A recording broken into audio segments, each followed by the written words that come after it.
These are the 4 levels that create a best-selling listing in an Etsy shop. These are things that every 6- and 7-figure Etsy seller do on a consistent basis. While your next design could be the one that takes off, if you're not doing these 4 things, then there's a good chance that the opportunity might even get lost. So what makes a best-selling listing? What do all of these 6- and 7-figure Etsy sellers actually do? Well, it's really simple. There are 4 levels to it. And one of the most important ones, if not the most important one, is the first one, which is research. If you're new here, my name is Andreas. I've done over $1 million in revenue in less than 3 years as an Etsy print-on-demand seller from Sweden.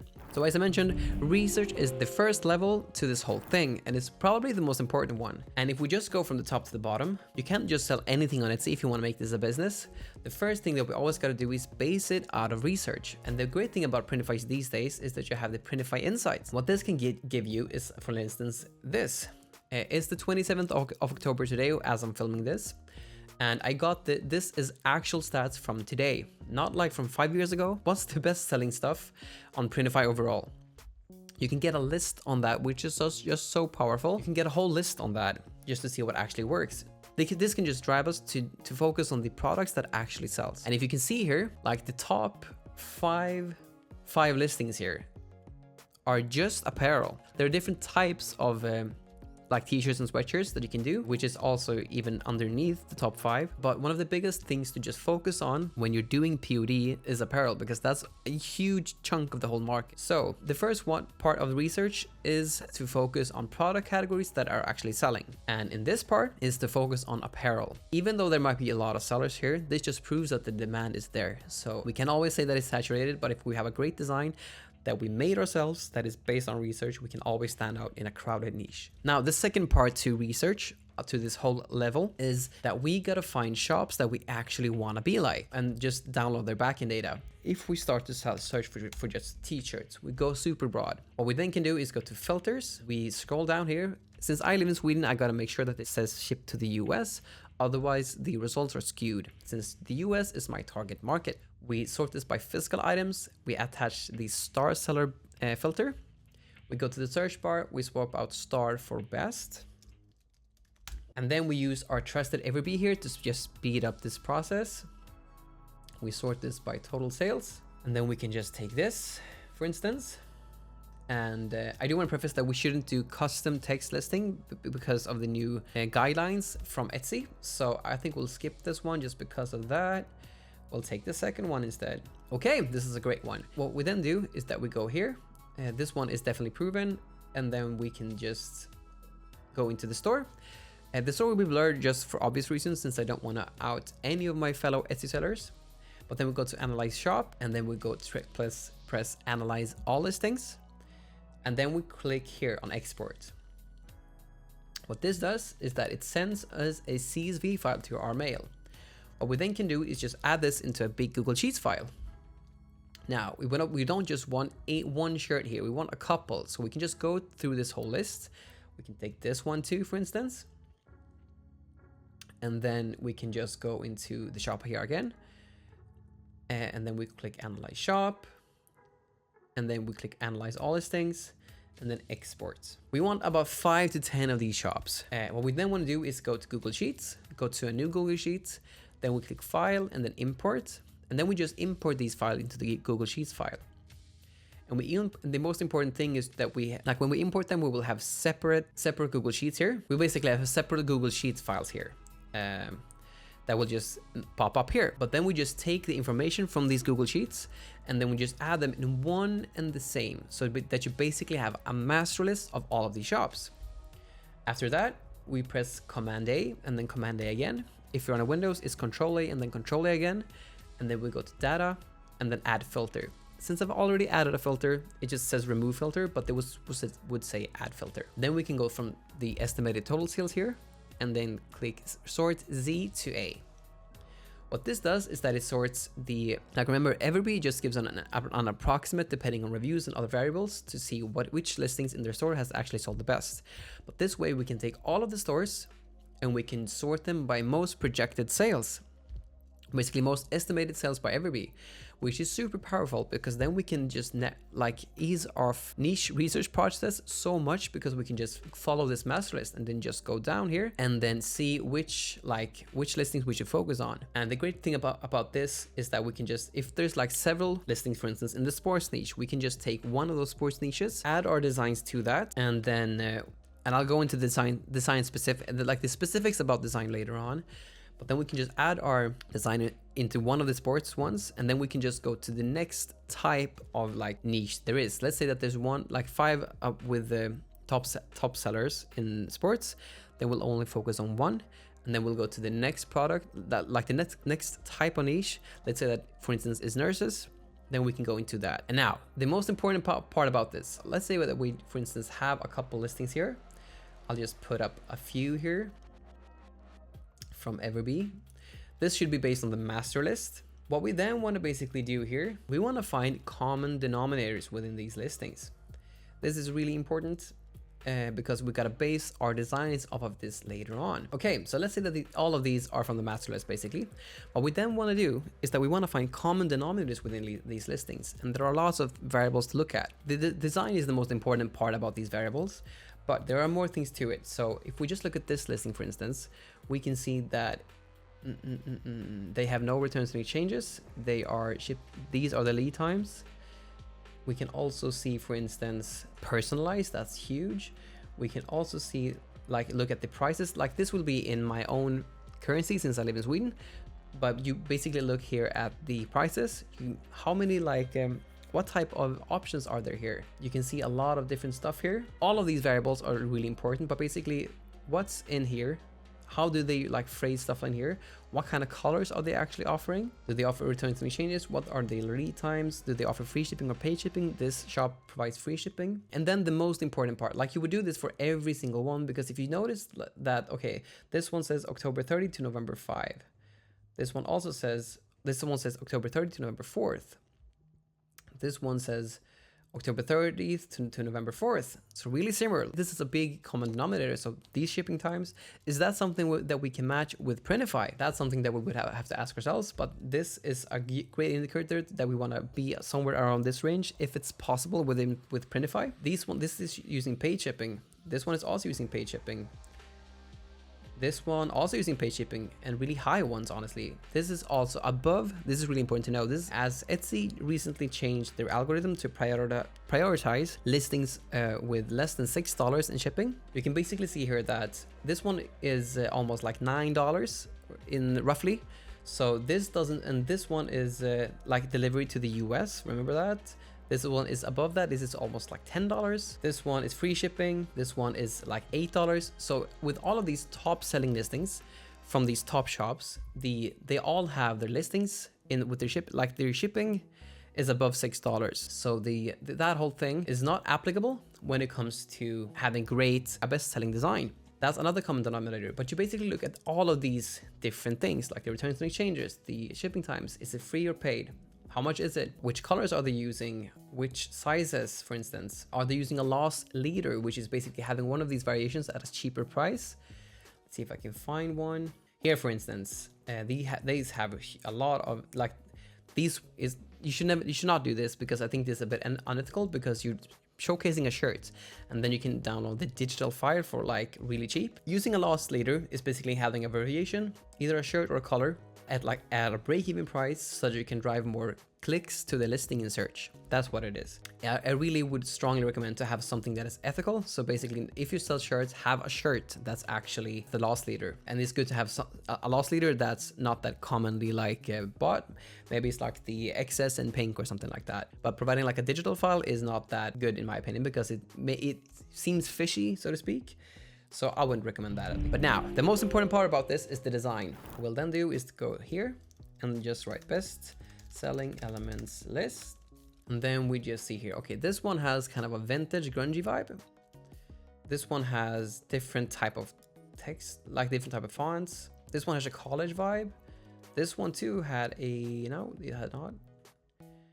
This one has a retro grungy vibe. So grungy seems like 2 of these best-selling listings have that. So let's write grungy. This one has a cursive font, cursive font, cursive font. But a big part about this, like, this one is personalized or custom. This one is personalized. And remember, with these new guidelines, I'm not sure if you can actually do custom text listing like this. So be wary of that. There are gray areas within it, as it's not explicitly said. Just like before they told us that you can, for instance, you need to use your mockups from the production partner. This was before they actually clarified their guideline. Then like 90% of like all listings used mockups on the site. And then they just clarified the guidelines and said that you can actually use mockups. So I would just be wary of doing stuff like this because it's not sure that you can't, because there are gray areas within the new guidelines. But we'll start off there. Basically, you want to do more digging, have more listings to see what more common denominators there are between them, write each of them up and see how you can implement all of these good things into your own store. The second level to this whole thing is designing. I won't go into this specific of design, as the video would be super long if I did that. You can watch more about that in this video. But basically, what we do here is take the grungy font and the cursive font, like this grungy vibe here that we have on this, and then take the cursive font and then combining them into something new.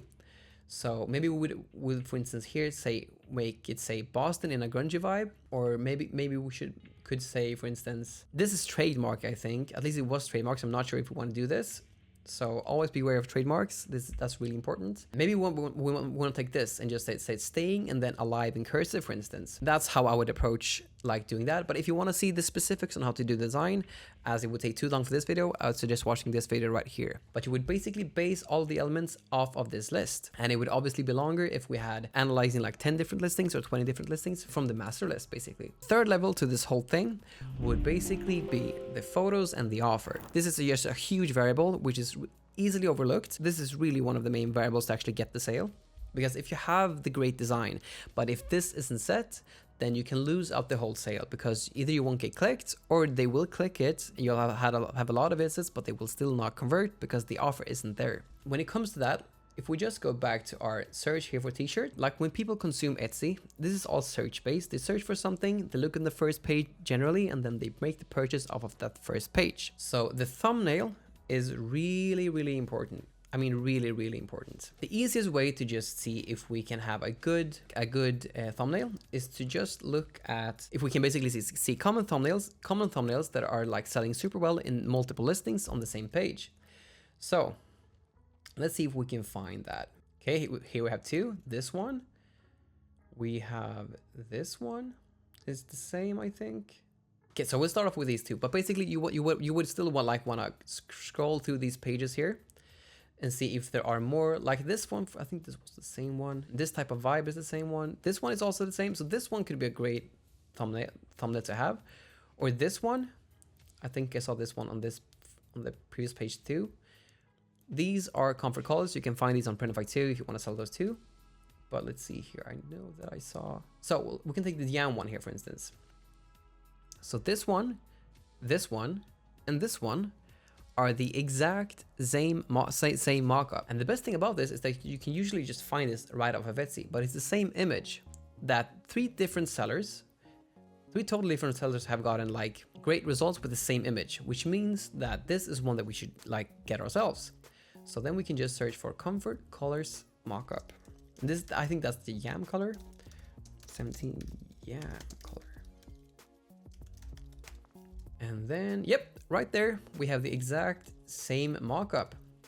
And then we would obviously like use that as our main thumbnail. The second part about this whole level is to have three things in the beginning. So if you're in your first like 100 sales or 1,000 sales, I would strongly suggest to mainly focus on these three things to alleviate a lot of the pressure and a lot of the overwhelm that comes with doing this business. And that's to have a great thumbnail, which we now saw was this thumbnail, which you can find on Etsy itself. So a great thumbnail. A size chart. What I mean by size chart is basically just a size chart that displays the size, so something like this, for instance. And the third thing would be a guarantee. And a guarantee can just state that if something happens within like 7 to 14 days, the customer can contact you and get either a refund or a replacement. That really alleviates a lot of the risk from the customer and puts it back on us, the sellers, which is really good. You would only have 3 images with this, and that's really all you need in the beginning. And that's like the whole core of the listing itself. It's always good to display like more colors and stuff like that, but in the beginning there's such an overwhelm of stuff to do. So it's always best to just focus on these 3 things just to get started. Then you can optimize later on. Now, level 4 to this whole thing is achieving rank. I talked about this previously, but there are different like elements to this when it comes to this part. And one thing that I mentioned initially here was a loss leader. So with, for instance, yes, this is a great example, for instance. This shop offers onesies at a lesser price. This has to be in my own Swedish currency, which I'm sorry for, but basically they offer a onesie at a cheaper price, which makes it look like, which basically looks like it costs a lot less to, if you have a variation that costs a lot less in your listing, the listing itself will have the from price from that price. So basically it will say from this cheap price and then upwards. So from and then plus. So let's say it's like $10 and then plus from there. This really increases click-through rate. That's all it does. So that's one way to achieve rank. The second way to achieve rank in this level is to have daily sales. So putting 24-hour sales is really good because that basically then gives you, let's see here. There are 2 parts to the sales thing. If you see here, there's this markdown that the sale ends in this amount of time, which is really good to just increase urgency to let them know that they should purchase now and not tomorrow because the sale will end. So that's the first part. The second part that really gets evident as you're on Etsy more and sell more is that people can actually filter stuff to like, is it on sale? If your listing isn't on sale, you won't show up in those searches because remember, everything is search based here on Etsy.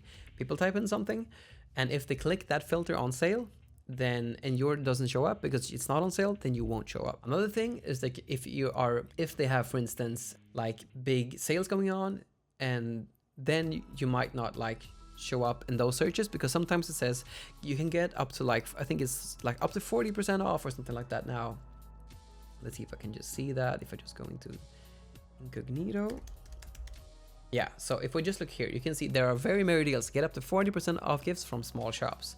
If you don't have a sale on that's from like 0, I guess, then to 40%, then you won't show up in this, like in this search here or in this category here. So having daily sales is really important to show up in the right searches. Now, the third thing when it comes to price is basically you using break-even pricing when you list something. What I mean by that is that when you list something, you should get like a $2 to $4 margin to cover any issues and stuff like that. And then the good thing about this is that generally that what I've found with like selling and stuff is that the lower price you have, the more volume you do. The higher price you have, the less volume you do, but the more profit you make. Everything is about rank here on Etsy because if I search on, as I mentioned, if I just search on something, if I just search for t-shirts as I did before,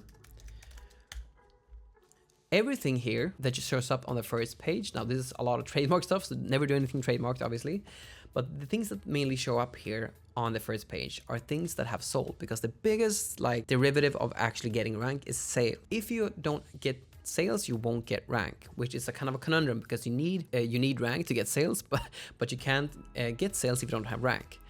But the great thing that we can do in the beginning to get some initial rank, to push it like above a certain threshold, is to list the item at a lower price. So I would always want to have like a $2 to $4 margins to cover any issues and stuff like that with the listing. And then when the listing actually then have sold, let's see here if I can just take one. When the listing has sold either 10 to 15 times or get a 50% visibility score here on Everbee. So there is this visibility score that you can see. And in my Etsy journey, I've just found that if the listing is at break-even pricing, and it has either a 50% visibility score or sold 10 to 15 times, then you can bump it up to profit pricing, which is about 30 to 40% and generally around like $10 to $15 in gross margin. But using a break-even pricing strategy in the beginning is something that can really like get you some initial rank. And the last part about achieving rank is using Etsy ads.